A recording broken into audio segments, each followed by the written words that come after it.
السلام علیکم دوستانو، نننۍ ویډیو زموږ د پښتو نوموړي اداکار نادر خان باره کې ده چې د پښتو ژبې مشهور اداکار او یو زبردست ویلن و.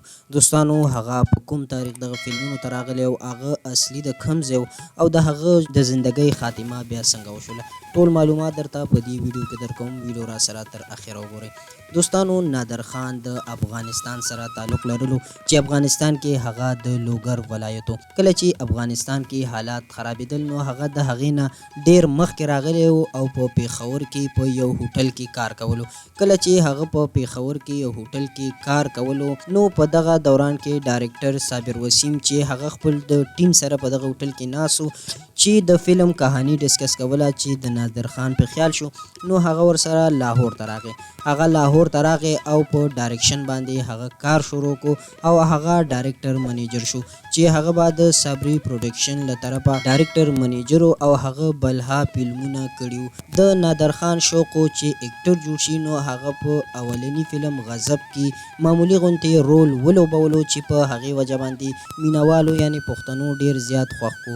د نادر خان چې په ژبه یعنی په لهجه کې هم فرق و ځکه چې د هغه پښتو د پېښورو غونتې نه وه یعنی لوګرۍ پښتو وه نو عجیبه غونتې به لګېدله، خو بیا هم هغه مینوالو په دغه ګیټ اپ او په دغه لینګویج کې خوښ کو او هغه یو نوموړی اداکار او یو مضبوط ویلن وټاکلی شو. هغه د پښتو یو نیم سل فلمونه جوړ کړي وو. هغه په ډاکه فلم کې بطور هیرو د اسف خان سره راغلی و چې دا په 1986 کې ریلیز شوی و چې هغه مینوالو ډیر زیات خوښ کړی او د اسف خان نه هغه ته ډیره توجه خلکو ورکړې وه.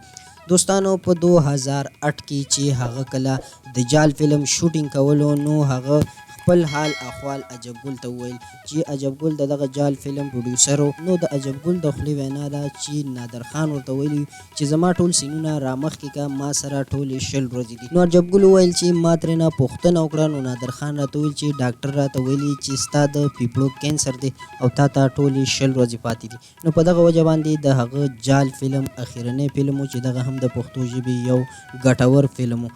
دوستانو هغه چې دغه کار خلاص کو او د اختر نه یو ورځ مخکې خپل وطن یعنی افغانستان ته لاړو نو د اختر په 4مه ورځ باندې هغه ساه ورکړله. دا خبره د 2008 ته چې هغه په 2008 کې خپل روح الله تعالی ته وسپارو او وفات شو. دوستانو دغه د نادر خان یعنی د مشهور فلم ویلن او پروډیوسر قصه او ټول معلومات چې له تاسو سره مو شریک کړل. که د نورو اداکارانو معلومات مو پکار وي نو موږ ته ضرور په کمنټ کې ولیکئ. د هغې ټول معلومات به له تاسو سره شریکو او زموږ چینل در سره هم ضرور سبسکرایب کړئ. ویډیو هم د ملګرو سره مخکې شیر کړئ. په لوی الله مسپارم، د لوی الله پامان.